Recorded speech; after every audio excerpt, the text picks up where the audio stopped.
It's morning in the Heights, a neighborhood known for its artists and musicians. Back in the 80s, the Heights was known for an area that had a lot of shops, restaurants, live music. It really brought in artists, musicians. The Heights was a very vibrant scene. It was an art environment. Most of the people that lived in the Heights, and that's what they did for their career and what they loved to do. The Heights is right where sisters Lily, 23, and Wileen Kennedy, 33, want to be. Wileen was a stained glass artist and interested in arts and music, so it was a perfect place for her to move.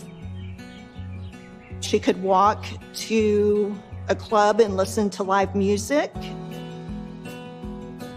Wileen and Lily's father, Jack Kennedy, also lives nearby in the Heights.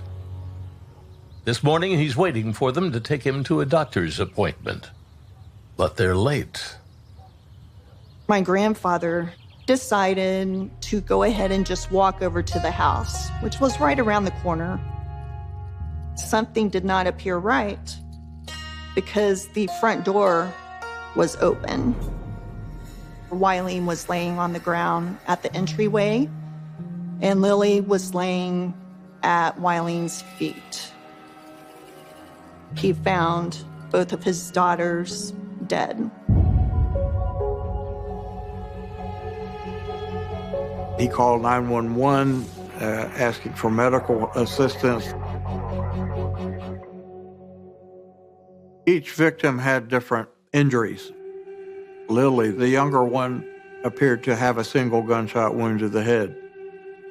There was not much blood on the carpet underneath her.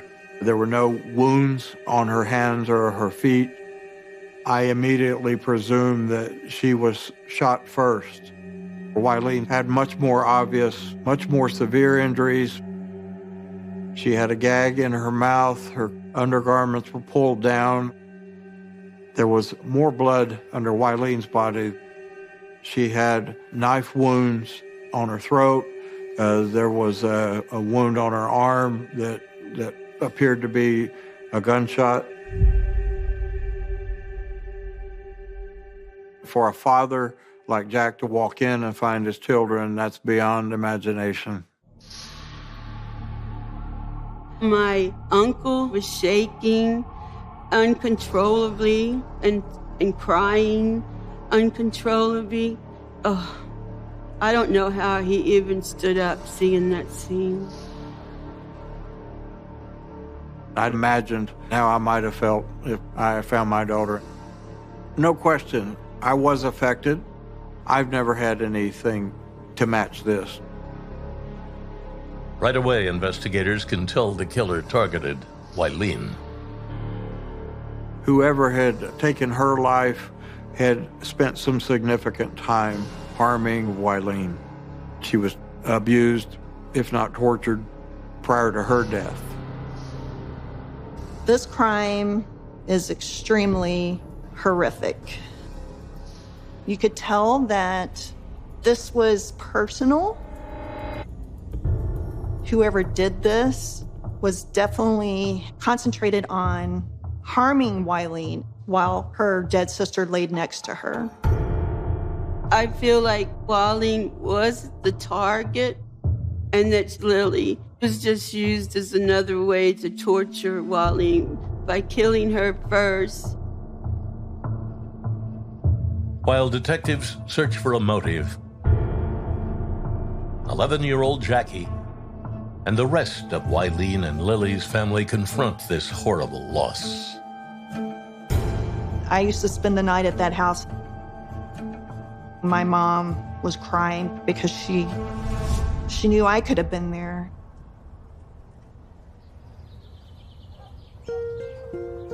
Wileen and Lily are my aunts. Wileen loved dancing and was very social. She had a vintage clothing store in the Heights area. The vintage clothing store was Waleen's passion. That was her goal, to find the most unique pieces of clothing she could. I loved going to visit my Aunt Wileen and spending the weekend with her. I remember her taking me clothing shopping because we would go to unusual places. So some of the clothes I would wear to school, no one else had them. Wileen was always very energetic, outgoing. She accepted absolutely everybody. She was a great person to look up to. Lily was a little more subdued, more calm, and very, I don't know what you'd say, within herself. Lily was more like your girl next door, quieter, soft-spoken, but very goofy. She's the type that would go and play pool with the boys at the bar. My first footsteps were from my grandmother to Lily. She was a big sister to me. Then all of a sudden, my aunts aren't there. They're just taken away from me. It was unbelievable. It was probably the most horrific day of my whole life.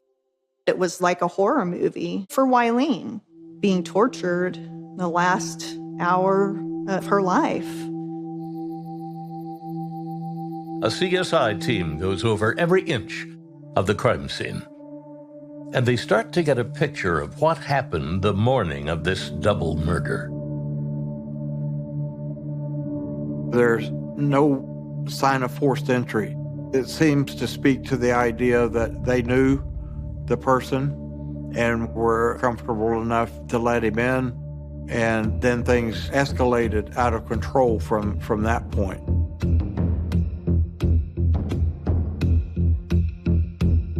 There were bloody footprints throughout the house. The footprints that we saw had a distinctive wavy kind of design to them, sort of like an athletic shoe. We found that wavy pattern around the corner and just a little bit down the street from the house. What was interesting was that one of the couch cushions was missing from Wileen's couch. I'm not sure why the couch cushion was taken. There's been a couple of rumors. Wileen is said to have told an associate that she had hidden some cocaine from her boyfriend in a cushion on the couch. But there was no evidence whatsoever of any kind of dope, anything of that nature. She was a very neat, tidy person, but the house was ransacked and things were missing.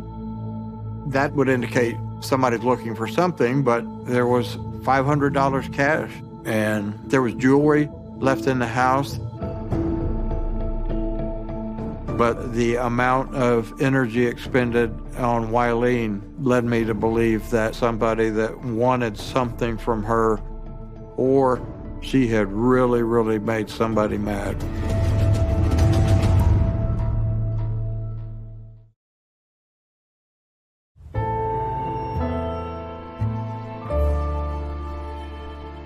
The murder of two sisters, a very vicious attack, really horrific, torturous behavior that ups the game. We're gonna have to find this guy. This was beyond the pale.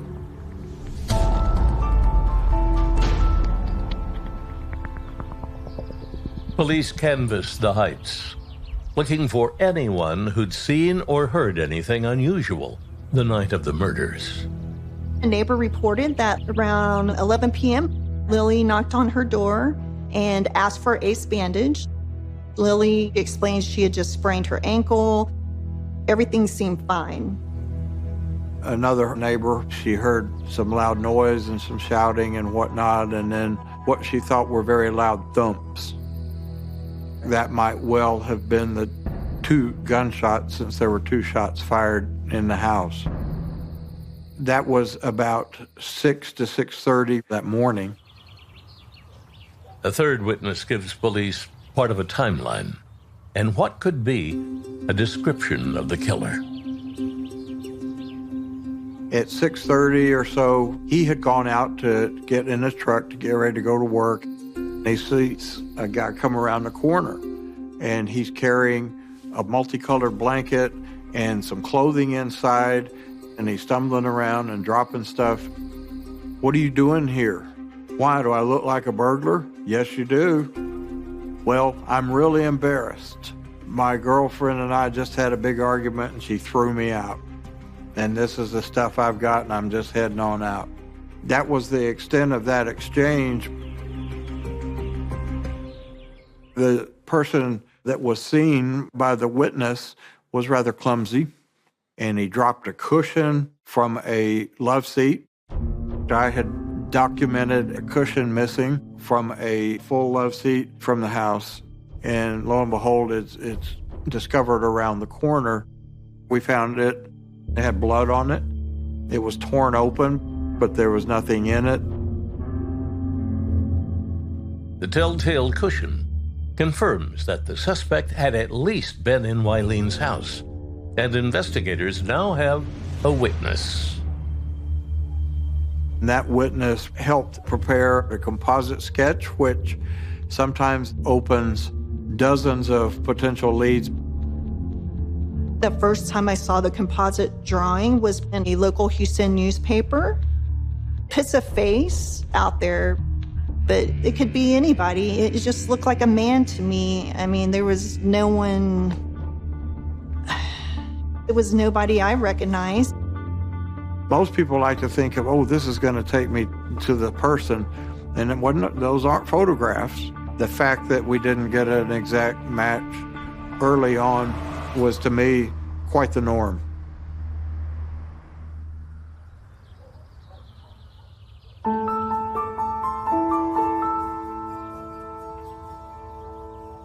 While police continue their neighborhood canvass, the medical examiner conducts autopsies on the victims.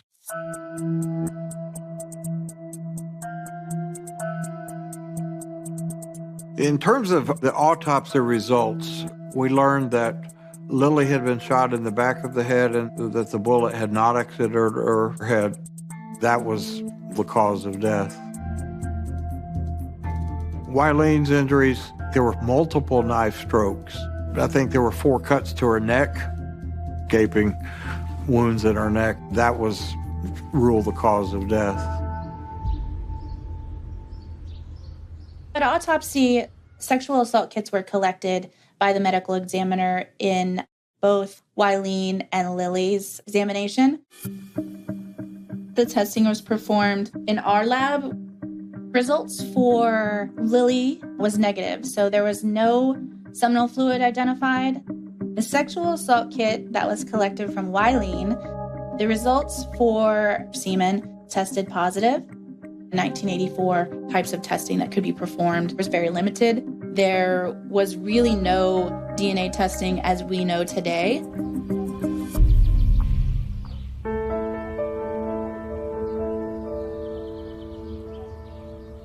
The autopsy leads them nowhere. So investigators turn to Lily and Wileen's father, Jack, to see if he knows anyone who had a grudge against his daughters. Jack had some reservations immediately about Wileen's former boyfriend, and Jack didn't shy away from having some thoughts not positive about Lily's ex-husband. Unfortunately, Wileen and Lily both, I guess you would say, weren't good at picking men.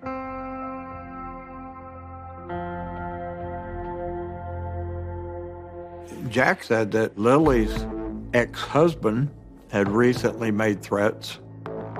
Wileen's ex-boyfriend was involved in some drug use. Right off the bat, we had 2 very viable suspects, an ex-boyfriend and an ex-husband. There's every likelihood it's one of them.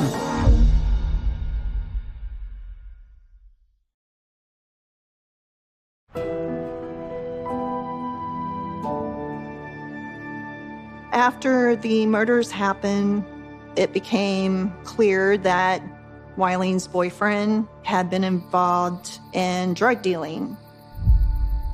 My family was convinced it was him.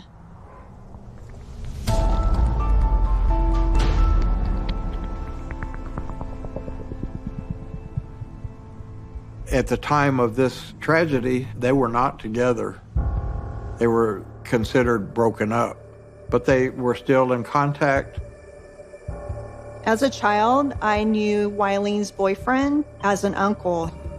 He, to me, was a part of my family. I have a lot of great memories spending time with him. He was outgoing, made a lot of people laugh. So it was very hurtful for me to think that he had harmed my aunt. We interviewed Wileen's ex-boyfriend, and as might be expected, we got our hopes up.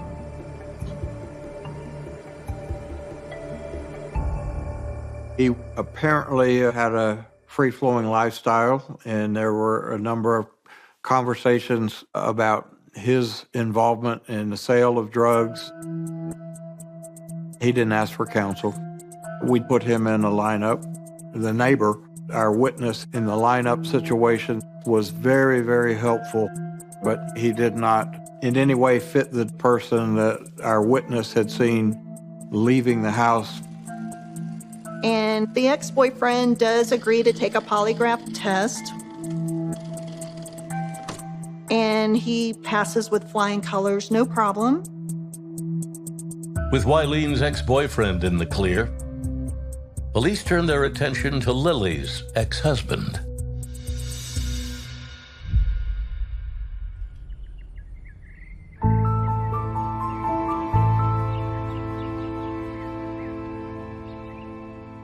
My Aunt Lily was staying with Wileen to escape her husband. Lily had just divorced on the Friday before. By Monday morning, she's gone at 23 years old. Information came from the family members that he had made threats to harm her. Certainly, the overwhelming number of victims know their assailants in the first place, but now we've got an ex-husband. We interviewed him in Pasadena, which is a suburb city. We found that he was big and strong and strapping and not anything resembling the drawing. Also, he was on crutches. We found that he had had surgery and had had discs removed. They confirmed the hospital. There was no way that he would have been physically capable of committing this crime. But I will say that did take the wind out of our sails because here's a good, viable lead, but now it's gone. And it also makes no sense that he would have spent time on Wileen if it was Lily that he had the issue with. With the X's cleared, detectives widen their scope and look into Wileen's friends and associates.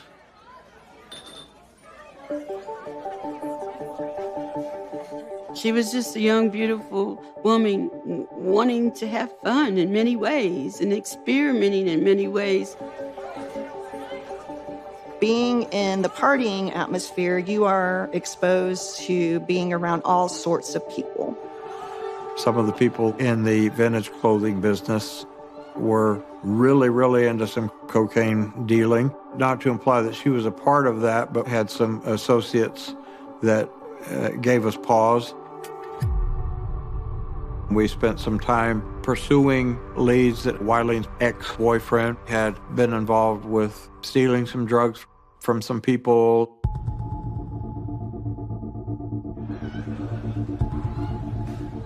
We spent a lot of time searching for people that might have been seeking revenge on him through the girls.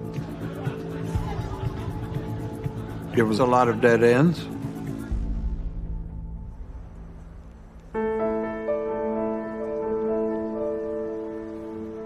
For 2 weeks, the case stalls.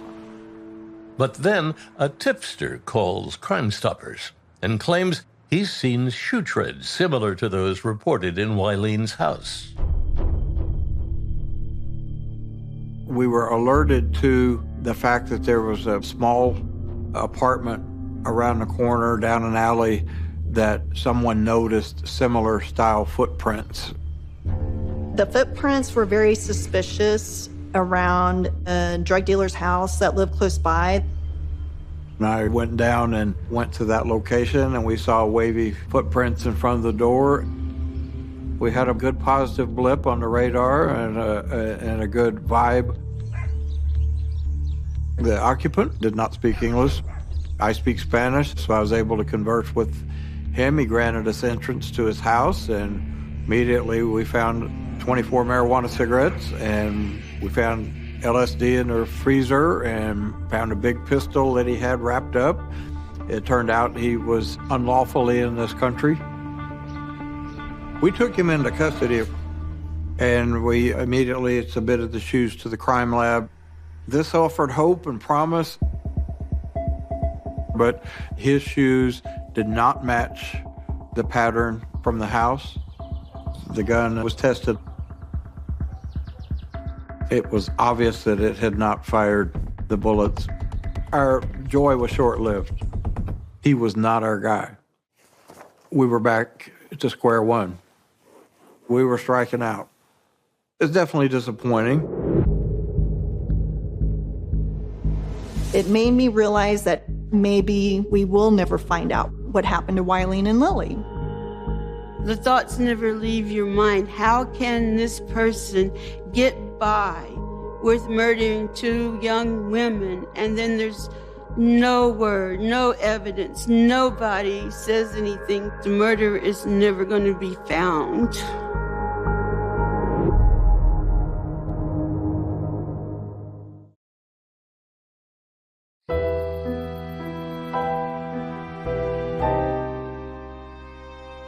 At such a young age, in 5th grade, all I could think about, if that happened to my aunts, anybody could break into the house and kill me. I had difficulty sleeping, walking around the house, locking doors, locking windows.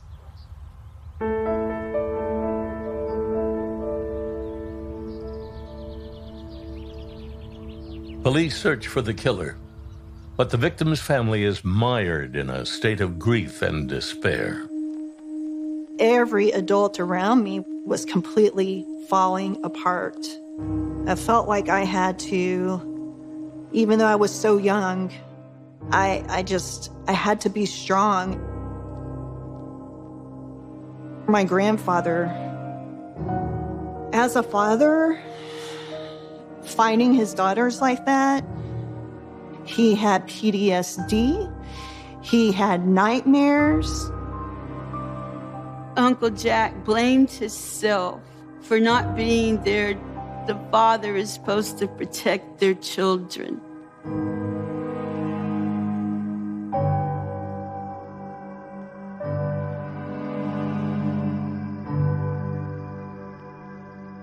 My mom went down a very bad path. She didn't know how to live after this.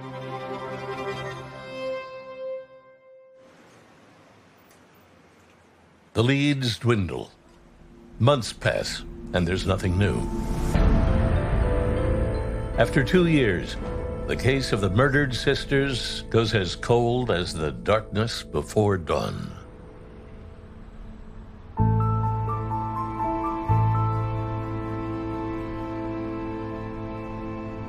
We found that within the 2nd year mark that the case had really slowed down, and then it truly stopped. I can tell you from someone who's worked with homicide survivors now for almost just about 30 years, to have a case like that go cold, it's got to gnaw at you. It scares you because you think the same thing is going to happen to you or to your child. Like my only daughter, could somebody come back and do that to her? It's so hard to think that a murderer got away. The case might be cold, but Wileen and Lily's mother, Rose, refuses to let her daughters be forgotten. Over time, my grandmother, Rose, made it her life to make sure that her daughter's stories were never forgotten. On the anniversaries of the killing, she would go to the grave sites. There were some times that I would even go to the grave sites with her. She would make sure that she contacted newspapers, TV shows, so that it would not be forgotten. Jackie Elliott carries on her grandmother's fight to find justice for Wileen and Lily. But decades pass without a decent lead. So what's in the box? When my grandmother passed away, most people inherit a jewelry box. I inherited a metal box. It contains original newspaper articles. It has a newspaper clipping of the composite drawing. It was her collection of any kind of investigative material on her deathbed. My grandmother told me never to forget and tried to make sure I continue the effort of getting the story out there. Jackie spent her life looking for ways that the case would get known and that the murderer could be found.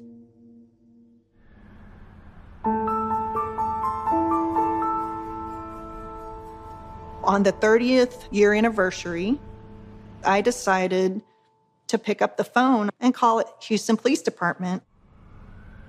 I was nervous. They connected me to the cold case detective. I was able to find out some great news. There was a cold case unit in the Houston Police Department. When the cold case detective assumed this case, he checked and they found that there was still a viable sample of fluids that had been gathered by the medical examiner at the autopsy. They had actually developed a DNA profile on it. It turns out we had something substantial, physical evidence to connect someone to the crime.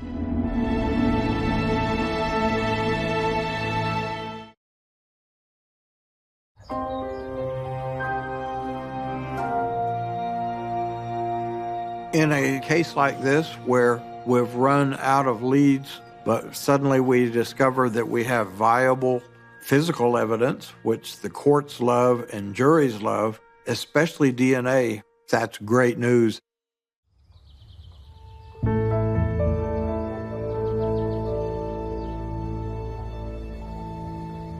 They added that DNA to a national database.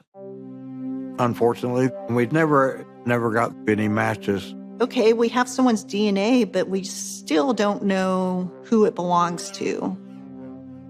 But hopefully, they will be incarcerated at one point, and then bam, we have a match. I mean, that's all you can hope for.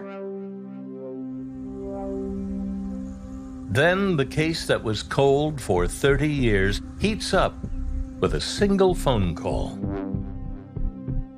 I got a phone call early morning, maybe 12:30, 1 o'clock in the morning, from someone who was in jail in our community in Lake County, Indiana. This person whom I had met before had important matters to discuss about a cold case in Houston, Texas. A defendant who had earned a very, very long sentence said, "I've got something to barter with for my freedom." He mentioned the Kennedy sisters, but he right away mentioned who had committed these murders. The name of the murderer was Edmund Deegan. That morning, I called Houston Police Department. The cold case investigator at the time actually went several states away and visited.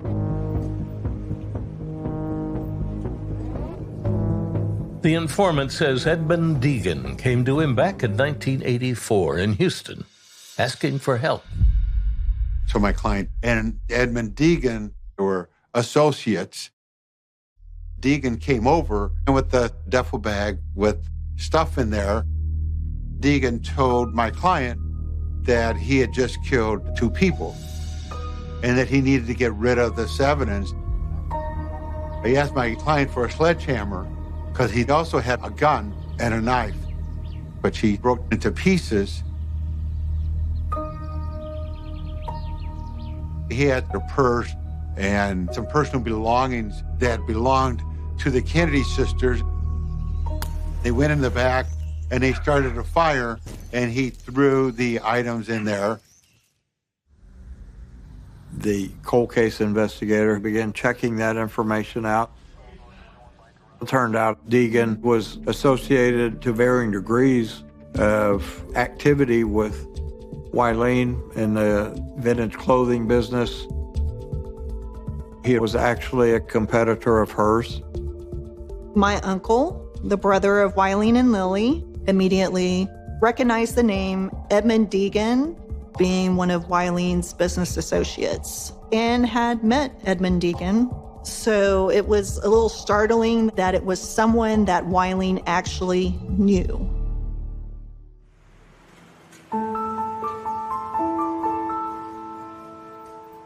Houston police tracked down Deegan and questioned him. Tuesday, 11:57 a.m., attempt to interview Edmund Deegan. Come on in. Paul Motor, nice to meet you. Edmund Deegan. Were you there that night that it happened? Okay. No, God, no. Would you consider yourself a boyfriend with her? No. So you never had sex with her at all, ever? No. Is there any way you could, at some point, just come on by and just look at some more pictures and stuff like that? Whatever you need.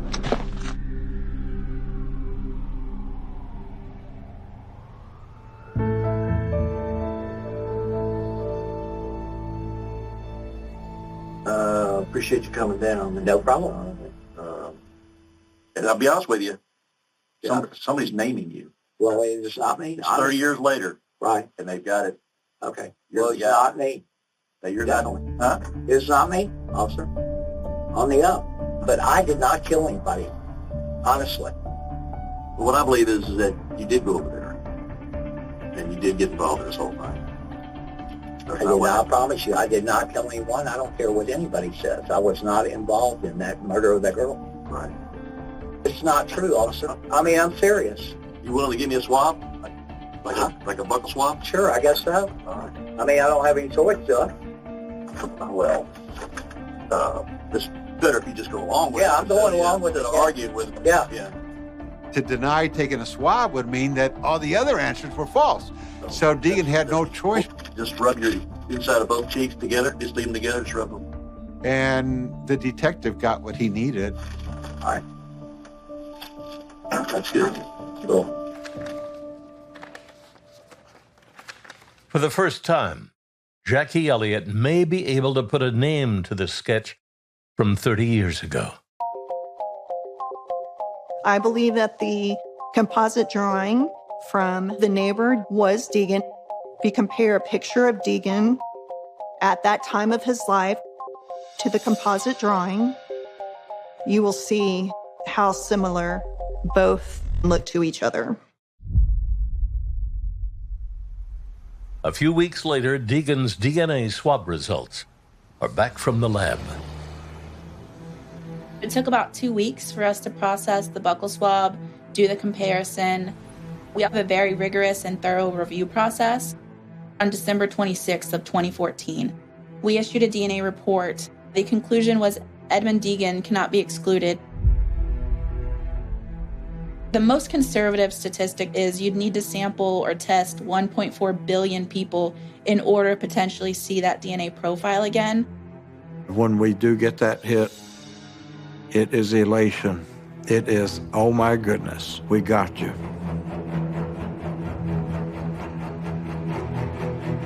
Never give up.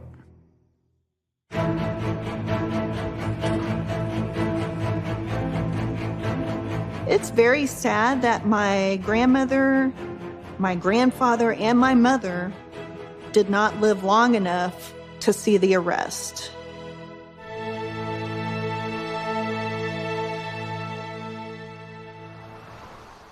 Now we have a chance to go to trial.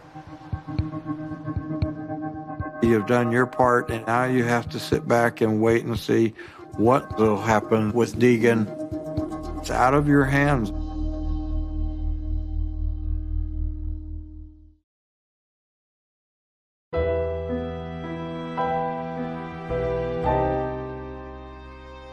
Edmund Deegan was arrested for the murders of Wileen and Lily, but the prosecutor was very clear to me that this case was going to be hard. Just because someone raped someone doesn't automatically mean they murdered them. Unfortunately, other than the DNA, there's no other tangible evidence.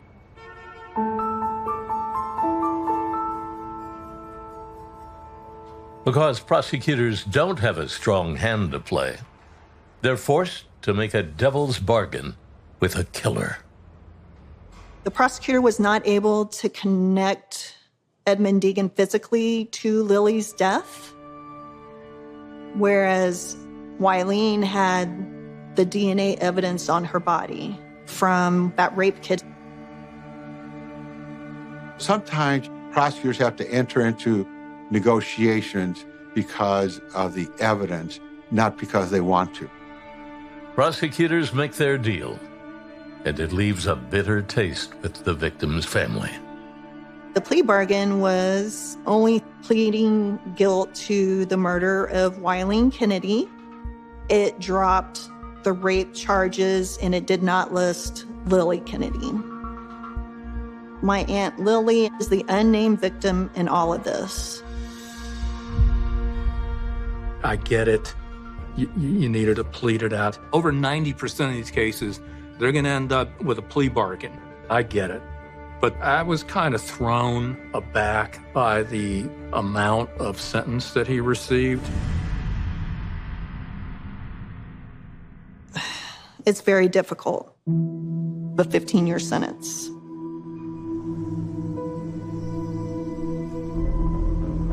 "15 years is not enough. My cousins were young and didn't get to live their life, and he had all this time." For Edmund Deegan, that was the deal of a lifetime.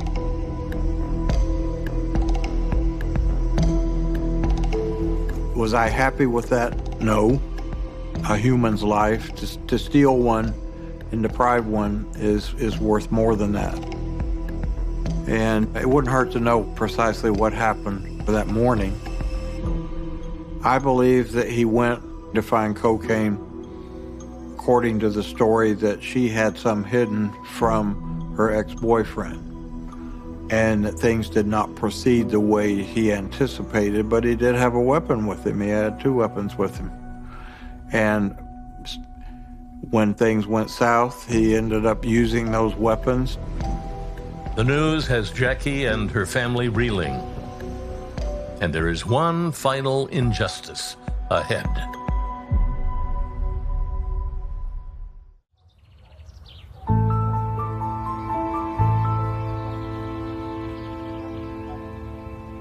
The murderer, Deegan's back on the streets. He's out whether I like it or anyone likes it. A Texas law let him out after serving less than 7 years of a 15-year sentence. I had such a difficult time, but Andy has been a major support to me. He was the one that helped me learn and understand the law and why all these things were happening. This quirky law that Texas enacted in 1977 to alleviate prison overcrowding. It's called the Mandatory Release Law. Basically stated any inmate, it didn't matter if you murdered somebody, if you raped somebody, even if you were a serial killer who committed a crime in Texas between 1977 and 1987 was eligible for automatic release as long as they maintain good behavior in prison. I guess they never thought that the after effects will haunt this state forever. 6 years Really? For such a violent, disgusting act.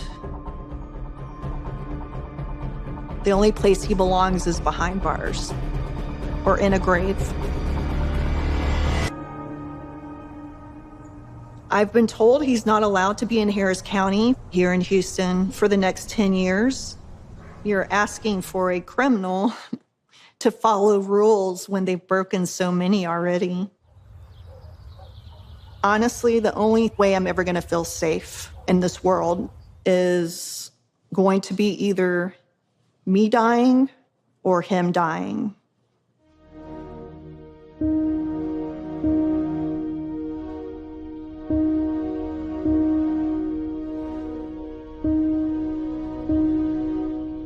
I miss them, and I want to hold them, and I want them back. I want to see their smiling faces.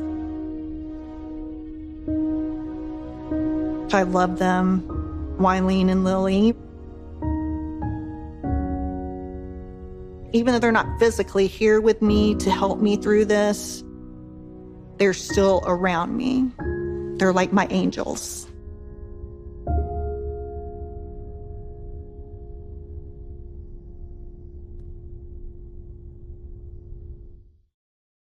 In the summer of 1980, Wiley, Texas, was the kind of place where people believed they knew one another. It was a growing suburban community northeast of Dallas, surrounded by quiet streets, modest houses, churches, schools, and families whose lives appeared reassuringly ordinary. Neighbors exchanged greetings, children played together, and weekends were often organized around church, family, and community. Nothing about the town suggested that it would soon become the setting for one of the most disturbing and controversial murder cases in Texas history. At the center of that story were two women who, at first glance, seemed to have much in common. Candy Montgomery was married to Pat Montgomery and was raising a family. She was active in her community and church, and she had the outward appearance of a conventional suburban mother. Betty Gore was also married, also a mother, and also part of the same religious and social world. Betty's husband was Alan Gore, a schoolteacher and computer programmer whose work sometimes required him to spend time away from home. Candy and Betty were acquainted. Their families knew one another, and their lives occasionally crossed through church and neighborhood activities. Yet behind that familiar suburban surface was a secret that would eventually become the central fact of the case. Candy Montgomery had once had an affair with Alan Gore. The relationship had begun years before the killing. Candy and Alan were both married, and both understood the risks of what they were doing. According to later accounts, the affair was discussed in unusually practical terms. They attempted to establish boundaries around it, hoping that they could separate their private relationship from their marriages and families. Eventually, however, the affair ended. Alan returned to his marriage with Betty. Candy returned to her husband and children. From the outside, the matter appeared finished. But the fact that an affair had ended did not erase the emotions, suspicions, and questions surrounding it. Betty knew that her husband had been involved with Candy. That knowledge would later become crucial. By 1980, Candy and Betty were still part of the same social environment. There was no public feud between them that suggested an approaching tragedy. Their interactions could appear normal. That apparent normality is one reason the case remains so unsettling. The violence that followed did not begin in an isolated world of strangers. It emerged inside a community where the people involved had attended church together, raised children, and lived lives that seemed familiar to one another. Then came Friday, June 13th, 1980. That morning, Candy went to the Gore home. Betty was there with her young daughter. The exact emotional atmosphere inside the house would later become one of the most disputed aspects of the entire case. What is known is that Candy and Betty spoke, and the conversation eventually turned toward Alan and the affair. At some point, the discussion became an argument. What happened next was reconstructed largely through Candy Montgomery's account and the physical evidence discovered afterward. Candy said Betty became angry and confronted her. She claimed that Betty picked up an axe and threatened her. Candy's account was that Betty attacked first, and that she managed to take control of the weapon during the struggle. From there, The encounter became extraordinarily violent. Betty was struck repeatedly with the axe. The medical examination would reveal 41 wounds. Some were defensive injuries, while others were devastating blows to her body. The sheer number of injuries immediately transformed the case from a simple domestic confrontation into a mystery about human behavior, fear, rage, and control. Candy did not deny causing Betty's death. Her defense would depend on something far more complicated: the claim that she had acted in self-defense and that, during the attack, she entered a psychological state in which she was not fully aware of what she was doing. For investigators, however, the question was unavoidable. If Candy had truly been defending herself, how had the confrontation continued until Betty had suffered so many wounds? The answer would become the foundation of one of the most remarkable courtroom battles Texas had seen. But on that morning, before detectives, lawyers, psychologists, and journalists began examining every detail, there were only two women inside a suburban house. One would leave alive. The other would never leave. After the attack, Candy went home. She did not immediately call the police. Instead, she continued with her day, a decision that would later attract enormous scrutiny. Meanwhile, Alan Gore was away from the house. When he tried to contact Betty, she did not answer. At first, Alan had no reason to believe that anything catastrophic had happened. A missed phone call could mean almost anything. But as the hours passed and Betty remained unreachable, concern grew. Eventually, Alan contacted someone who could check on the house. The discovery inside the Gore residence revealed the horror. Betty was dead. The peaceful suburban image of Wiley had been shattered in a single afternoon. Investigators entered a home where a mother had been killed, and they began the painstaking process of determining who had been responsible. Candy quickly became a person of interest.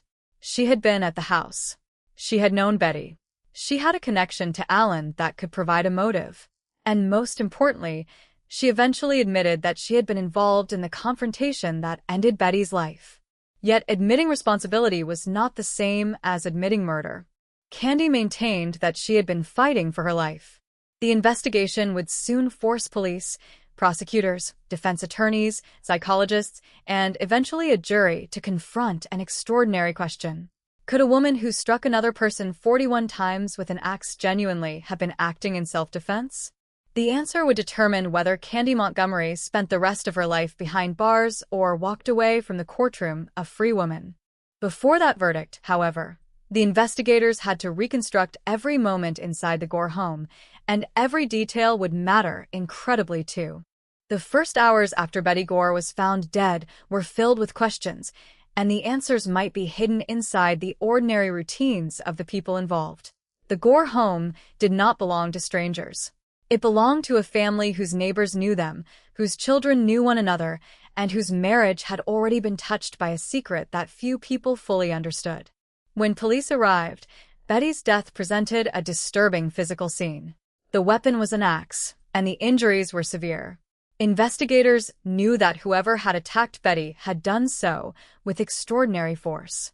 Yet there were no obvious signs of a stranger breaking into the house. Nothing immediately suggested a random attack.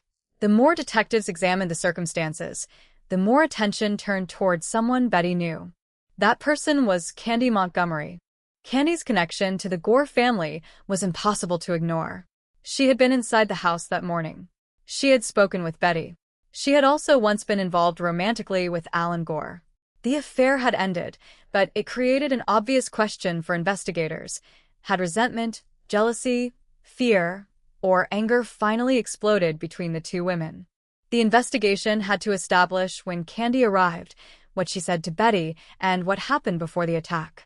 Those details mattered because Candy's defense would eventually depend on the claim that she had not entered the house intending to kill anyone. According to Candy's account, the meeting was not supposed to become violent. She had gone to the Gore home for an ordinary reason and expected a conversation. But once the subject of Alan came up, the emotional temperature changed. Betty was aware of the affair, and the history between Candy and Alan could not simply be treated as an irrelevant detail. Candy later said that Betty confronted her angrily. She described Betty taking hold of an axe and threatening her with it. In Candy's version of events, the weapon created an immediate threat, and she fought to gain control of it. The two women struggled, and eventually Candy obtained the axe. That moment became the dividing line between the two competing interpretations of the case. The prosecution would argue that whatever happened at the beginning, Candy ultimately became the aggressor. The number and severity of Betty's injuries would be central to that argument. 41 wounds suggested sustained violence, not merely a single instinctive reaction.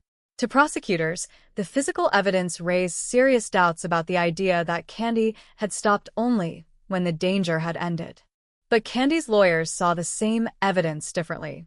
They would argue that the extraordinary violence could be understood through Candy's psychological state during the confrontation. Their strategy would not simply be to say that Betty attacked first. They would attempt to explain why Candy continued striking after she had taken possession of the weapon. This distinction would become crucial. If Candy had deliberately continued attacking a defenseless woman, then the claim of self-defense became much harder to accept. But if she had entered an altered psychological state in which her perception of danger remained overwhelming, the jury could view the same actions through an entirely different lens. Before that argument reached court, investigators had to reconstruct the scene. The body's position mattered. The axe's location mattered. Blood evidence mattered. The house's condition mattered. Every physical detail could potentially support or contradict Candy's story. There was another disturbing element. Betty had young children, and the discovery of her body meant that the investigation was not simply about an isolated death. A family had been destroyed inside its own home. Meanwhile, Alan Gore was forced to confront a reality that was almost impossible to process. His wife was dead, and the woman connected to the killing was someone he had once secretly been involved with. The affair that had been buried beneath years of ordinary family life had suddenly returned in the most devastating possible way. As detectives interviewed people in Wiley, they began learning more about the relationship between Candy, Alan, and Betty. Friends and neighbors could provide information about conversations, tensions, and the history of the two families. Yet many of those details were indirect. Few people had witnessed what happened inside the Gore home. The case depended heavily on Candy's account. That made her behavior after the killing especially important. Candy had not immediately summoned police. She had returned to her own life. She had continued interacting with her family. To investigators, such behavior could appear strange, even suspicious. Why would someone who had just experienced a terrifying struggle not immediately seek help? Candy's explanation was that she believed the incident had been a fight for survival and that she had left the house after the danger was over. Her actions afterward did not, in her telling, prove that she had planned Betty's death. But investigators could not simply accept one version. They needed to test it against the evidence. The more they examined the case, the more complicated it became. There was a motive that seemed obvious, yet there was no simple confession of intentional murder. There was a brutal killing, yet Candy claimed self-defense. There was an extraordinary number of wounds, yet the defense would later argue that the violence was connected to a psychological reaction beyond ordinary control. For the people of Wiley, these contradictions were deeply difficult to reconcile. They had known Candy as a wife and mother. They had known Betty in the same way. Neither woman appeared to belong in a story about a fatal confrontation involving an axe. Yet the evidence inside that suburban home told a different story. Betty Gore was dead. Candy Montgomery had been there. And investigators now had to determine whether the killing was the final moment of a violent struggle or the result of something far more deliberate. That question would soon move into a courtroom, where Candy's freedom would depend on whether 12 jurors believe her account of what happened behind closed doors that morning. The investigation into Betty Gore's death quickly moved beyond the shocking discovery inside the Gore home. Detectives now had to reconstruct a private confrontation for which there were no independent eyewitnesses. The only person known to have been inside the house and still alive was Candy Montgomery. Her account would therefore become one of the most important pieces of evidence in the entire case. Candy admitted that she had been with Betty that morning. She did not try to deny the confrontation or pretend that she had never touched the weapon. Instead, she acknowledged that she had struck Betty with the axe. What she disputed was the meaning of those actions. Candy insisted that she had not gone to the house intending to kill Betty. She said the violence began after Betty threatened her and that she fought because she believed she was in danger. For investigators, however, intention could not be separated from the physical evidence. Betty had suffered 41 wounds. Some were deep and potentially fatal. Others indicated that she had attempted to protect herself. The scene suggested a struggle that had become extraordinarily violent. Detectives needed to know whether the attack could reasonably be explained as self-defense or whether the violence had continued after any immediate danger had passed. The relationship between Candy and Alan Gore became another central issue. Their affair had ended, but it was impossible to ignore when examining the circumstances surrounding Betty's death. Betty knew about the relationship. Candy knew that Betty knew. That history created an emotional connection between the two women that could not be dismissed as coincidence. Yet investigators faced a problem. A past affair could provide a possible motive, but it did not prove murder. Candy's defense could argue that the relationship was over and that she had no reason to deliberately kill Betty. The prosecution would have to establish something stronger than suspicion. Detectives examined the Gore home carefully. They studied the location of the body, the weapon, the blood evidence, and signs of a struggle. Every detail had to be considered alongside Candy's account. If her story was true, investigators needed to determine whether the scene was consistent with a sudden confrontation in which she believed she was fighting for her life. Candy's behavior after leaving the house also attracted attention. She returned home rather than immediately contacting authorities. To investigators, that could look suspicious. A person who had just escaped a violent attack might reasonably be expected to call the police or seek medical assistance. Candy did neither. But unusual behavior is not automatically proof of guilt. Human beings do not always respond to trauma in predictable ways. Candy maintained that she had survived a frightening confrontation and then attempted to continue with her life. Whether that explanation was believable would eventually become a question for a jury. As the investigation continued, Candy's personal life came under increasing scrutiny. Her marriage, her friendship with the Gore family, her religious community, and especially her affair with Alan were examined. People who knew the families were questioned about what they had seen and heard. Investigators attempted to understand whether tensions had existed between Candy and Betty before the killing. Candy and Betty had not been openly fighting for months. There was no obvious public campaign of threats or revenge. The women could still interact socially. That made the sudden eruption of violence even more difficult to understand. The case eventually moved toward a theory that depended not only on what Candy had done, but on what had been happening inside her mind while she did it. Candy's defense would later present evidence concerning her psychological condition during the attack. Her attorneys argued that she had experienced an unusual psychological reaction under extreme stress. The explanation was controversial, but it offered the defense a way to reconcile the terrifying number of wounds with the claim that Candy had not deliberately intended to kill Betty. From their perspective, the physical evidence showed that Candy had continued striking Betty with tremendous force. Even if Betty had initially threatened her, the prosecution could argue that the danger eventually ended and that Candy had then crossed the boundary between defense and homicide. Texas law recognized the right of a person to defend herself against an imminent threat. But self-defense had limits. A jury had to consider whether the defendant reasonably believed deadly force was necessary. The circumstances inside the Gore home therefore mattered enormously. If Candy reasonably believed Betty was about to kill her, the law could view her actions differently. If that threat had ended and Candy continued attacking, the legal interpretation could change completely. Betty could not tell investigators what she had said, whether she had attacked first, or what happened immediately before the final blows. Her version of the confrontation was permanently lost. The courtroom would therefore depend on physical evidence, expert testimony, and Candy's own account. The case was unusually dependent on credibility. Could Candy be believed? Could the jury accept that a woman who had delivered 41 blows had genuinely been acting from fear rather than rage? And could the prosecution prove beyond a reasonable doubt that Candy's actions were intentional rather than defensive? The community itself became divided. Some people saw Candy as a woman who had survived a terrifying attack. Others looked at the number of wounds and believed Betty had been brutally murdered.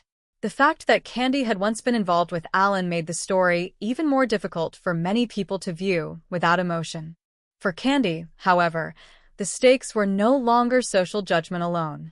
She faced the possibility of spending the rest of her life in prison. The answer would determine whether June 13, 1980, would be remembered as the day Candy Montgomery committed murder, or the day she survived an attack and walked away from the courtroom innocent. But before the jury could hear those arguments, the defense would introduce one of the most controversial elements of the entire case, the psychological explanation for why the violence had continued for so long. The psychological explanation at the heart of Candy Montgomery's defense would become one of the most controversial aspects of the entire case. The prosecution could point to the physical evidence and ask a simple question: how could 41 wounds possibly be consistent with self-defense? The defense needed an answer that went beyond ordinary fear. They needed to explain why Candy had continued striking Betty after gaining control of the axe. That explanation centered on the idea that Candy had entered a dissociative state during the confrontation. Her attorneys argued that she had experienced an extreme psychological reaction that affected her awareness and ability to control her behavior. According to this theory, Candy was not calmly making a series of decisions. Instead, she was reacting to an overwhelming perception of danger. The distinction mattered enormously. In a conventional self-defense case, a person may use force because they believe an attacker is about to seriously hurt or kill them. The legal question then becomes whether that belief was reasonable and whether the amount of force used was justified under the circumstances. Candy's defense pushed the argument further. They suggested that her psychological state helped explain why the attack became so prolonged and violent. To support that argument, the defense relied on psychological testimony. Experts examined Candy and attempted to understand what might have happened inside her mind during the confrontation. Her history, personality, memories, and reactions to stress all became relevant. The defense wanted jurors to see not simply a woman holding an axe, but a person caught inside a terrifying psychological experience. One particular detail became especially important in the explanation of Candy's mental state.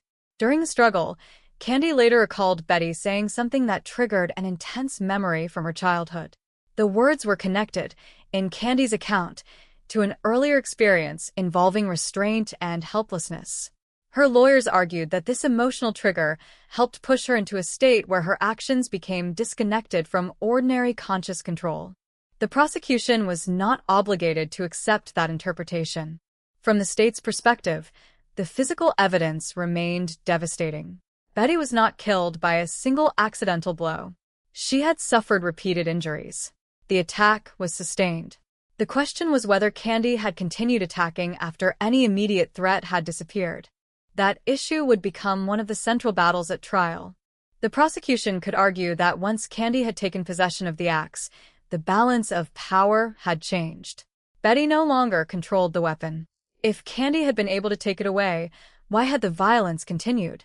The defense answered that psychological reactions do not always follow ordinary logic.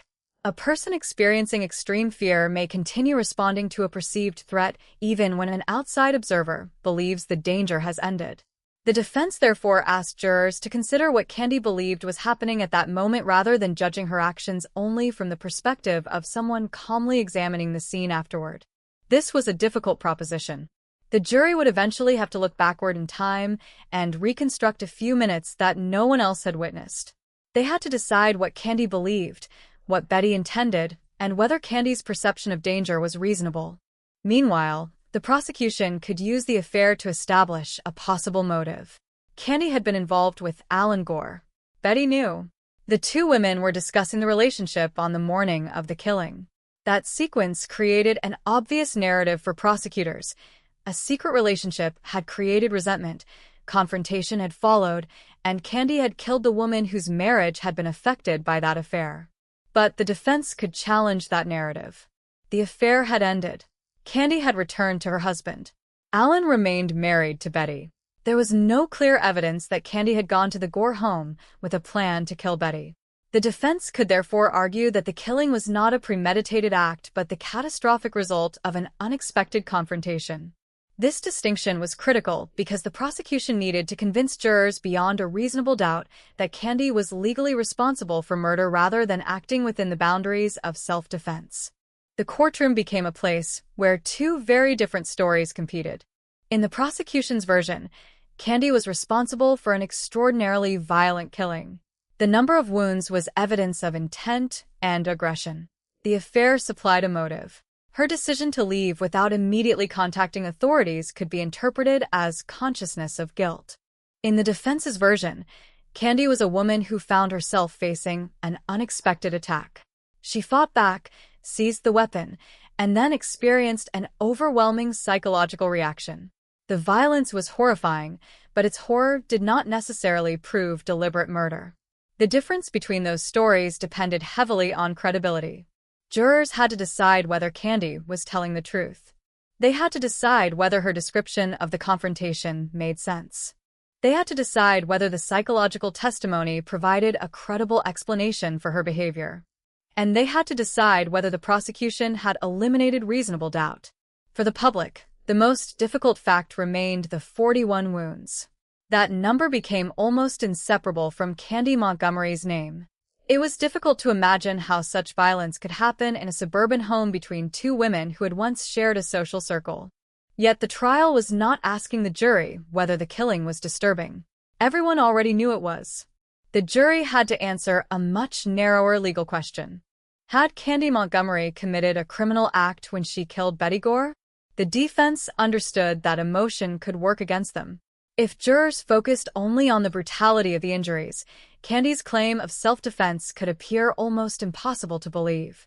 The psychological testimony was therefore essential. It offered the jury a framework through which the violence could be interpreted as the product of terror rather than deliberate hatred. The prosecution, meanwhile, faced the challenge of proving that the defense's explanation did not create reasonable doubt. The trial was becoming a contest between physical evidence and psychological interpretation, between what happened inside the Gore home and what Candy said she experienced inside her own mind. And as testimony continued, the case moved toward its decisive moment. Soon, the 12 jurors would have to take everything they had heard and determine whether the woman sitting before them was a killer who had escaped punishment, or a defendant who had survived a deadly confrontation and acted in lawful self-defense. Their decision would shock the community and make the Candy Montgomery case one of the most debated murder trials in Texas history. The courtroom became the place where the private tragedy inside the Gore home would be transformed into a public battle over fear, memory, and responsibility.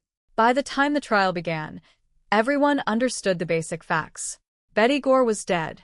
Candy Montgomery had caused her death with an axe. The question was why. The prosecution wanted jurors to see the killing as an act of deliberate violence. The defense wanted them to see it as the desperate reaction of a woman who believed she was fighting for her life. Between those two interpretations stood the physical evidence, especially the 41 wounds that Betty had suffered. For prosecutors, the number was impossible to ignore. They argued that Candy had continued striking Betty long after the immediate danger should have disappeared. The weapon had changed hands, yet the attack continued. That fact, they suggested, was evidence that Candy had crossed the boundary between self-defense and murder.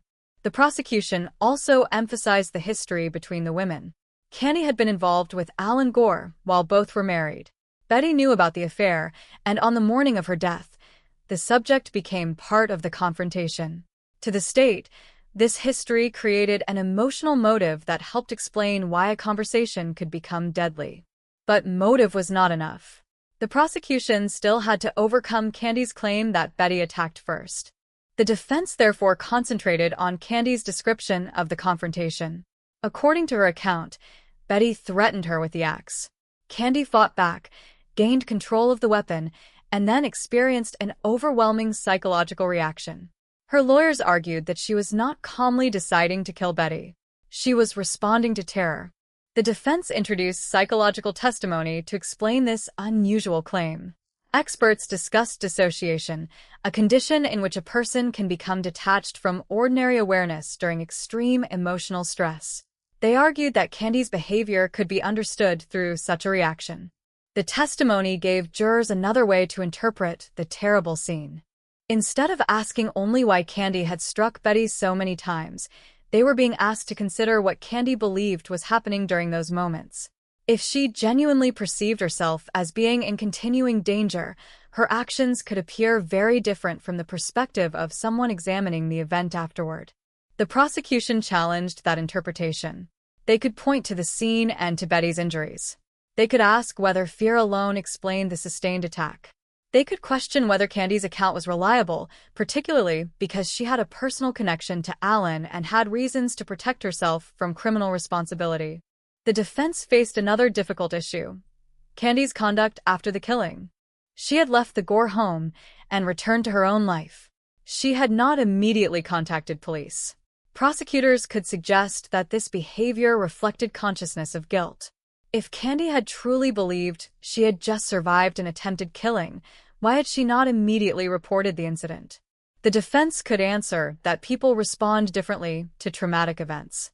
Candy had been confronted with an extraordinary situation, and her behavior afterward could not automatically prove what she had intended inside the house.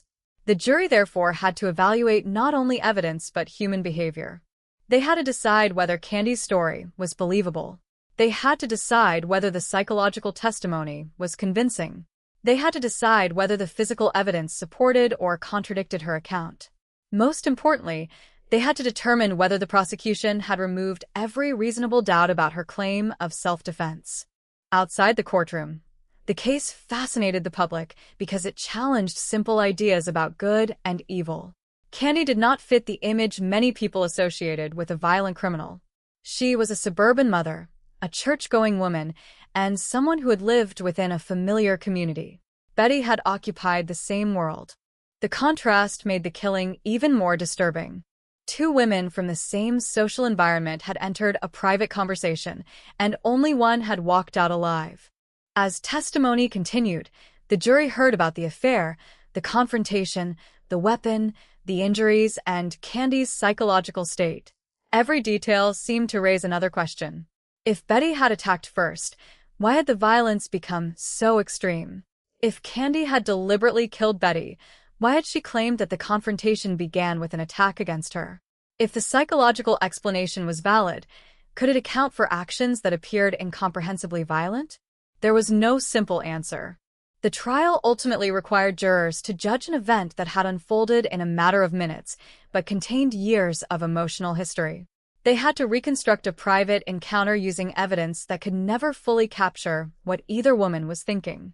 Candy sat before them not as the woman she had been before June 13th, but as the defendant whose freedom depended on their interpretation of that morning. The prosecution had presented a picture of excessive violence and possible motive. The defense had presented a picture of fear, psychological trauma, and survival. Now the final decision was approaching. When the lawyers completed their arguments, the jurors would leave the courtroom and enter a private room where they would examine the evidence for themselves. Their task was not to determine whether Betty's death was tragic. That was beyond dispute. Their task was to decide whether Candy Montgomery was legally guilty.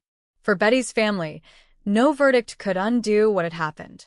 For Candy, the verdict would determine whether she would spend years behind bars or return to the life she had known. And for Wylie, Texas, the decision would become the final chapter of a case that had transformed an ordinary suburban community into the setting of one of the most controversial murder trials in the state's history. The jury now faced an extraordinary burden, deciding whether fear could explain the violence that ended Betty's life, while determining whether Candy's account deserved their trust and whether the law allowed them to find her innocent. The final stage of the trial placed an enormous responsibility in the hands of 12 people. They had listened to testimony about a secret affair, a confrontation inside a suburban home, an axe, 41 wounds, and a psychological explanation that attempted to make sense of extraordinary violence. Now they had to decide what those facts meant under the law. For the prosecution, the central argument remained straightforward. The state argued that the violence went far beyond what was necessary to protect herself. According to this interpretation, even if an argument had begun with Betty threatening Candy, the situation changed once Candy gained control of the weapon. Continuing the attack, prosecutors suggested, could no longer be justified as self-defense. The defense presented a different interpretation. Candy had not entered the house intending to kill Betty. She had not brought the axe. She claimed Betty had seized it first and threatened her. Once the struggle began, Candy said she reacted from fear. Her attorneys argued that the psychological evidence helped explain why her response became so extreme. The jury therefore had to separate the emotional horror of Betty's death from the legal question before them. The number of injuries could create shock and disbelief, but the law required something more precise. The jurors had to determine whether Candy had acted with criminal intent or whether her actions fell within the protection of self-defense. That distinction was difficult because there was no surviving eyewitness who could tell the jury exactly what happened. Betty could not explain her side of the confrontation. Candy's account was therefore unusually important, but the jurors had to decide how much weight to give it. The psychological testimony became one of the most unusual features of the case. The defense maintained that Candy had experienced a dissociative reaction during the confrontation. In that state, they argued, her awareness and perception were profoundly altered. She was not simply making calculated decisions about how many times to strike Betty. She was responding to an overwhelming sense of danger. The prosecution could challenge that explanation, but it still faced the burden of proving guilt beyond a reasonable doubt. It was not enough to show that Betty's death had been violent or that Candy had once been involved with Alan. The state needed to persuade the jury that Candy's conduct was not legally justified. The affair remained emotionally powerful evidence. Candy and Alan had violated their marriages, and Betty knew about their relationship. That history made the confrontation deeply personal. But the defense could argue that an affair, especially one that had ended, did not automatically establish a motive for murder. As the lawyers delivered their final arguments, the courtroom had to confront two versions of the same morning. In one version, Candy became enraged during a confrontation over Alan and killed Betty in an attack that continued long after any legitimate danger had passed. In the other, Candy was suddenly threatened, fought to survive, and became psychologically overwhelmed by fear and memory. The jury retired to deliberate. For Candy, those hours must have carried an extraordinary uncertainty. She knew that she had admitted causing Betty's death. She also knew that her freedom depended on jurors accepting the explanation she had given them. A guilty verdict could send her to prison for years. An acquittal would allow her to leave the courthouse as a free woman, but it could never erase the fact that another woman had died by her hand. For Betty's family, the situation was even more painful. Nothing the jury decided could restore Betty. A verdict could determine Candy's legal responsibility, but it could not answer every emotional question surrounding the killing. It could not return a mother to her children or undo the trauma left inside the Gore family. The deliberation therefore represented more than the end of a criminal trial. It represented the moment when 12 strangers would decide which interpretation of the evidence had created reasonable doubt. Then the verdict came. The jury found Candy Montgomery not guilty. The decision stunned people who believed that the number of wounds alone demonstrated an intentional killing. Others viewed the verdict as a recognition that the prosecution had failed to disprove Candy's claim of self-defense beyond a reasonable doubt. The case continued to provoke arguments because the verdict answered the legal question without resolving every question about what happened inside the Gore home. Did Candy truly believe she was fighting for her life throughout the confrontation? Was her psychological state responsible for the extraordinary violence? Did the physical evidence reveal something that her account could not fully explain? Candy eventually left the Wiley area and attempted to build a new life away from the attention surrounding the case. The name that had become synonymous with one of Texas's most controversial killings would continue to attract journalists, writers, filmmakers, and true crime audiences. Betty Gore, however, remained at the center of the tragedy as the woman whose life ended on June 13, 1980. Her death became inseparable from the debate over Candy's acquittal, but behind the famous courtroom controversy was a family permanently changed by violence. Years later, the The case would return to popular culture through books, television productions, and dramatizations. Each retelling would revisit the same questions and introduce the story to new audiences. Yet the essential facts remained hauntingly simple. Two women entered a private conversation in a Texas home. A confrontation followed. An axe became the weapon. Betty died. Candy admitted causing the fatal attack. A jury later accepted the defense's case and found her not guilty. Instead, it left behind a disturbing question that would follow the story for decades. How much can a jury ever truly know about what happened during a few minutes when no one else was watching? For Wiley, that question became part of its history. For Candy, it became the defining event of her life. And for Betty's family, it remained the irreversible moment when an ordinary summer day became a tragedy that could never be undone. The courtroom in McKinney, Texas, had become the center of attention as the trial of Candy Montgomery moved toward its final days. For months, investigators, lawyers, psychologists, and witnesses had attempted to reconstruct what happened inside Betty Gore's home on June 13, 1980. Yet despite the evidence, the central question remained deeply divisive. Candy had admitted killing Betty with an axe. The prosecution did not need to convince the jury that Candy had caused Betty's death. That fact was already established. What the jury had to decide was far more complicated: whether Candy had acted unlawfully, or whether she had genuinely believed that she was fighting for her life. The prosecution presented the killing as an act of extraordinary violence. Betty had suffered 41 wounds from the axe, and the sheer number of injuries became one of the most powerful facts in the case. To prosecutors, the attack demonstrated that Candy had gone far beyond what could reasonably be considered necessary self-defense. They argued that whatever confrontation had begun inside the house, the final result could not simply be explained as a frightened woman trying to escape an attack. The defense took a different path. Rather than denying the violence, Candy's attorneys attempted to explain it through her psychological state. They presented evidence suggesting that Candy had experienced an extreme dissociative reaction during the confrontation. According to this theory, her behavior was not the calculated action of someone deliberately trying to kill Betty. Instead, she had entered a psychological state in which her perception of danger and her ability to control her actions had been severely altered. One of the most important elements of the defense involved Candy's childhood experiences. Her attorneys argued that something Betty said during the confrontation triggered memories and emotions associated with an earlier experience in Candy's life. In their account, the encounter became more than an ordinary argument. Candy believed she was trapped and under attack, and her psychological response became increasingly extreme. The defense also emphasized the circumstances immediately preceding the killing. Candy and Betty were not strangers. They had known each other through their community, their families, and their church connections. Their relationship had appeared ordinary from the outside, even though Candy had once been involved in an affair with Alan Gore. That secret relationship gave the prosecution a possible motive, but it also provided the defense with an explanation for why the confrontation might have become emotionally explosive.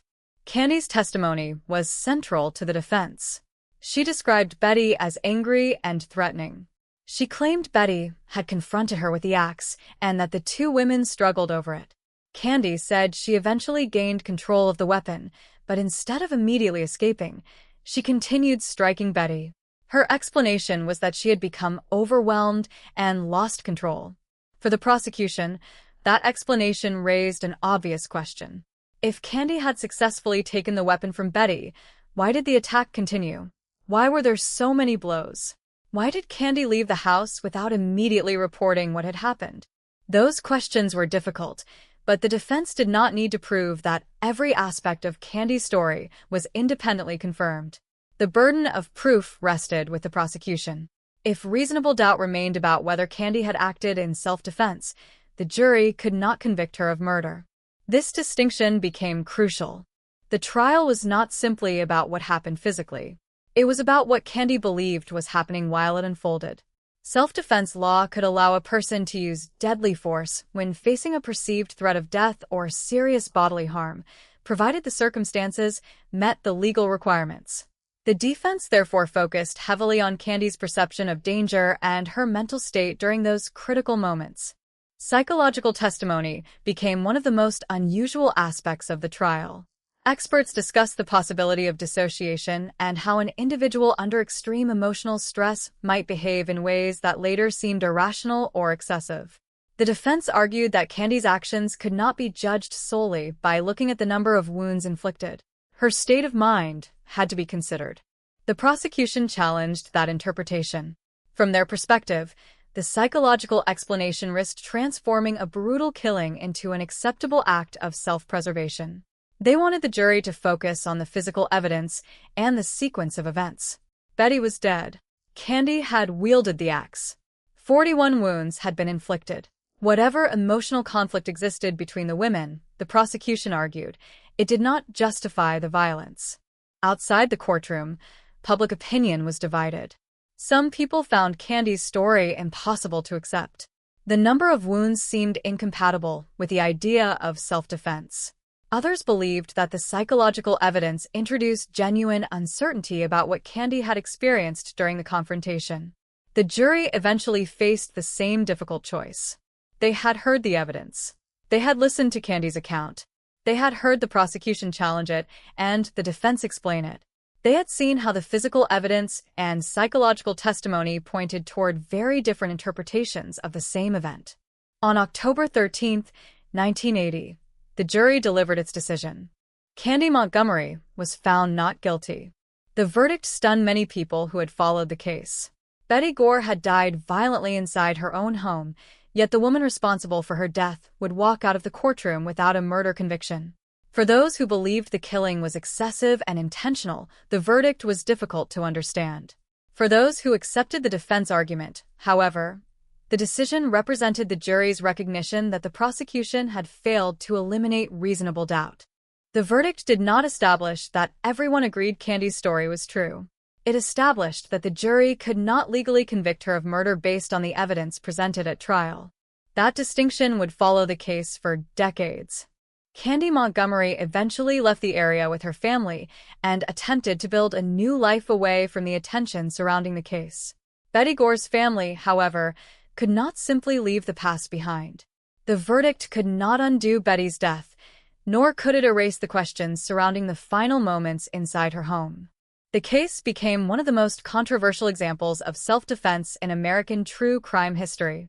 Its lasting power came from the uncomfortable space between certainty and doubt. Everyone knew Betty had been killed. Everyone knew Candy had used the axe. But the meaning of those actions remained disputed. Was Candy a woman who had fought desperately for survival, or had she committed a violent killing and successfully convinced a jury that she had acted in self-defense? The courtroom had answered that question according to the law. Not guilty. But outside the courtroom, the debate never truly ended. Decades later, the case would return through books, documentaries, television dramas, and renewed public interest. Each retelling would invite a new generation to examine the same disturbing question. How could a killing involving 41 axe wounds result in an acquittal? The answer lies not in a single piece of evidence, but in the complicated nature of criminal trials. Physical evidence can establish what happened to a body. Testimony can provide competing explanations. Psychological evidence can offer insight into a person's state of mind. But ultimately, a jury must decide whether the prosecution has proved guilt beyond a reasonable doubt. In Candy Montgomery's case, the jury decided that it had not. That decision closed the criminal case, but it never closed the mystery surrounding Betty Gore's final moments. The verdict became the final legal chapter, while the question of what truly happened inside that house remained alive in the public imagination.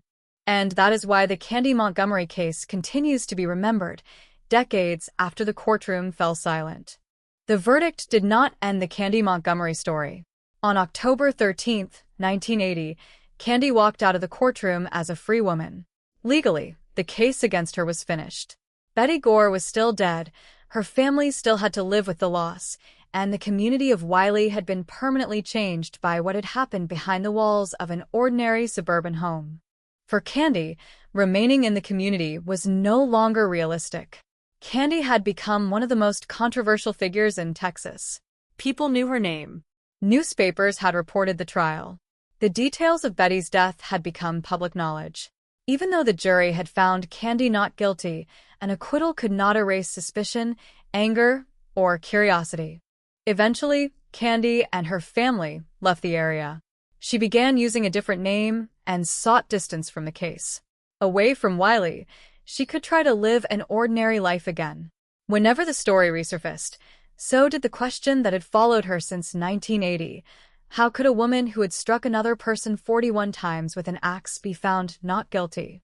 That question often overshadows another important reality. The legal system did not declare that Betty deserved to die. It did not establish that the killing had been morally acceptable.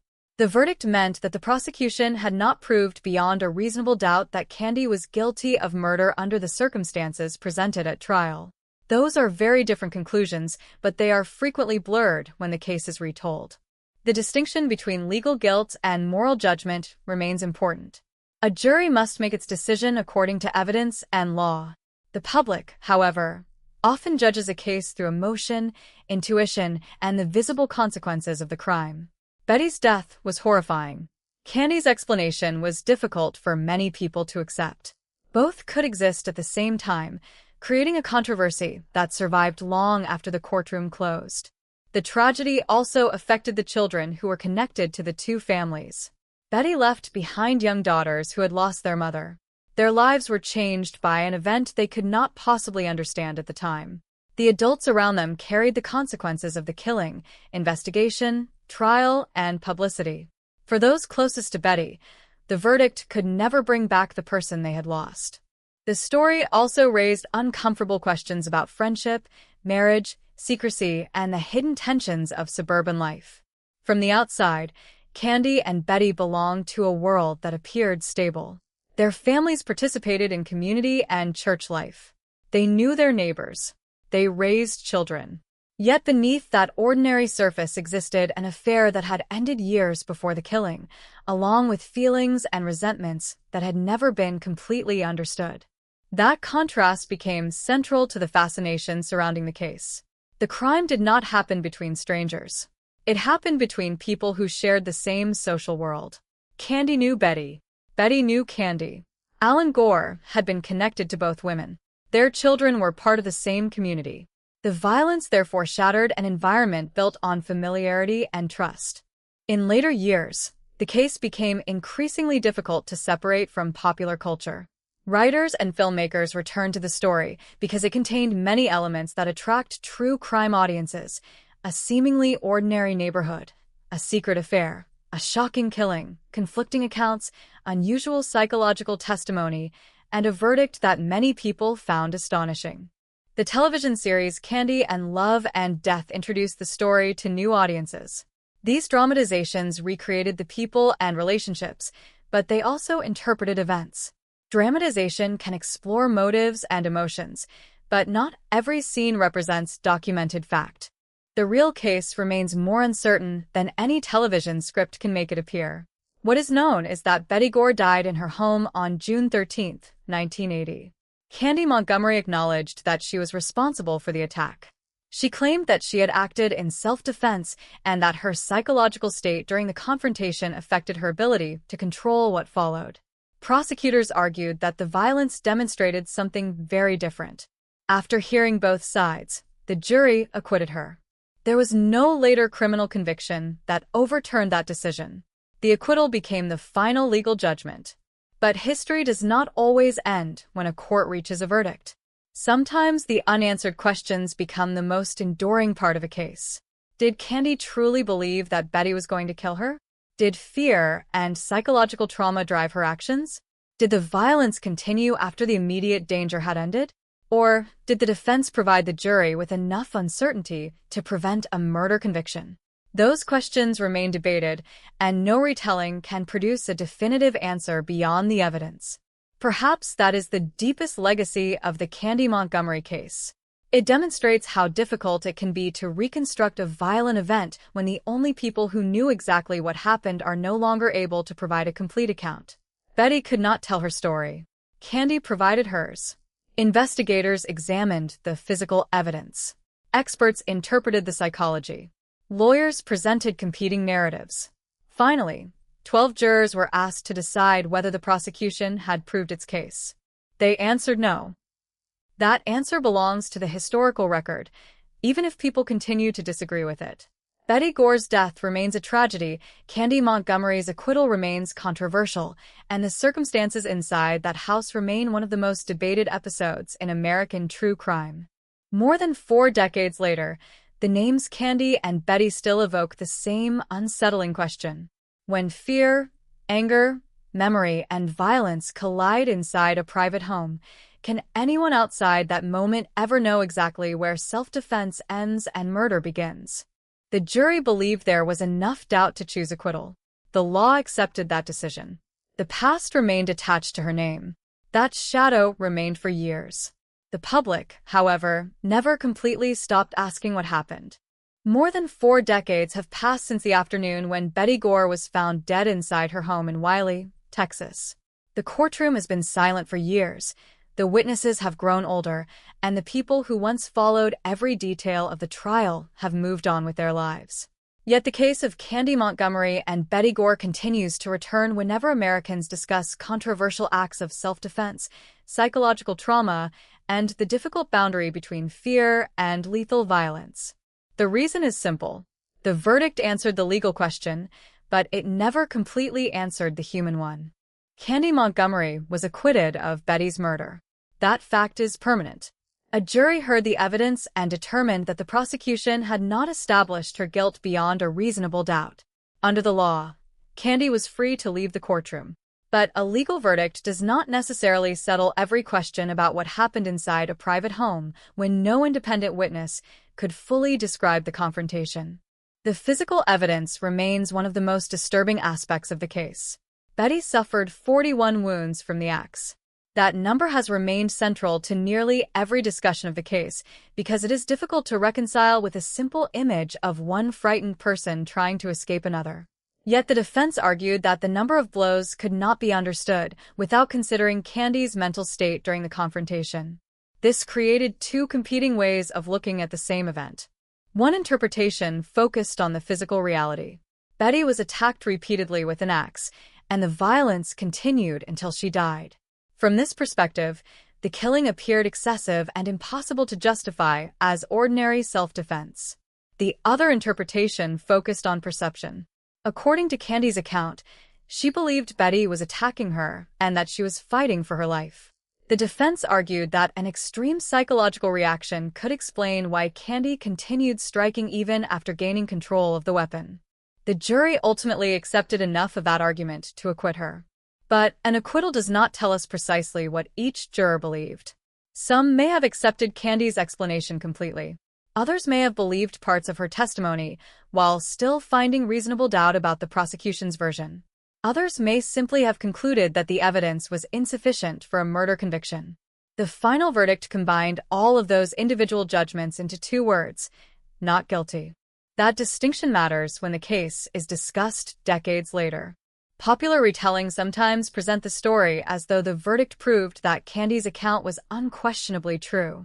It did not. At the same time, describing the case as an obvious murder ignores the fact that a jury carefully considered the evidence and found the prosecution's case insufficient to establish criminal guilt. The truth of the historical record lies somewhere more complicated than either extreme. Betty's death was real. Candy's involvement was admitted. The affair with Alan Gore was real. The confrontation was real. The axe attack was real. The trial and acquittal were real. What remains uncertain is the precise psychological and emotional sequence inside the house during those final moments. That uncertainty is part of what made the case so enduring. There is also another dimension that often becomes lost beneath the sensational details. Betty Gore was not simply a character in someone else's story. She was a wife, a mother, a friend, and a member of a community.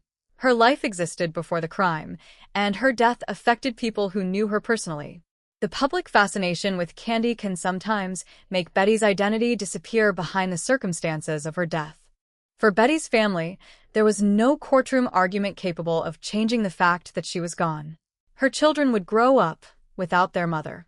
Her husband would have to continue living with the consequences of an event that transformed his family forever. The community that had once seemed safe and familiar had witnessed a tragedy that could never be completely forgotten. Candy, meanwhile, became permanently associated with the killing. Even after leaving Texas and attempting to live under a different name, the story remained attached to her. Her acquittal gave her legal freedom, but it could not prevent public curiosity from following her. Years later, renewed interest came through books, documentaries, podcasts, and television dramatizations. The story gained new audiences who had not been alive in 1980. For some, Candy became a symbol of a woman who successfully defended herself against a deadly attack. For others, she became an example of how psychological testimony and an effective legal strategy could transform the perception of a brutal killing. Neither interpretation can completely capture the uncertainty of the original case. Television adaptations have also shaped how modern audiences understand the people involved. Dramatizations can recreate conversations, expressions, and private moments that no camera recorded. They can make characters appear sympathetic or threatening. They can suggest motives and emotions that remain uncertain in the historical record. For that reason, the dramatic versions should be viewed as interpretations rather than complete reconstructions of reality. The actual case is more unsettling precisely because so much remains unresolved. Perhaps the most important lesson is that criminal justice does not always produce a universally accepted version of the truth. Courts are designed to determine legal responsibility based on evidence and standards of proof. They are not designed to answer every emotional, psychological, or historical question that may remain afterward. In 1980, the jury had one responsibility. It had to determine whether Candy Montgomery was guilty under the law. The answer was no. Decades later, the public continues asking a different question. What truly happened between Candy and Betty in those final minutes? That question may never have a completely satisfying answer. There is no surviving recording of the confrontation. Betty cannot describe her side. Candy's testimony remains the primary account of her own experience. Physical evidence can reveal the terrible consequences, but cannot independently describe every thought, fear, or decision that occurred before each blow. This is why the case continues to provoke disagreement. People look at the same evidence and construct different explanations. For some, the 41 wounds make self-defense almost impossible to accept. For others, the psychological evidence makes it dangerous to assume that the number of wounds alone reveals Candy's intentions. Between those positions lies the uncertainty that allowed the jury to acquit her. The Candy Montgomery case therefore remains more than a story about an axe, an affair, and a courtroom verdict.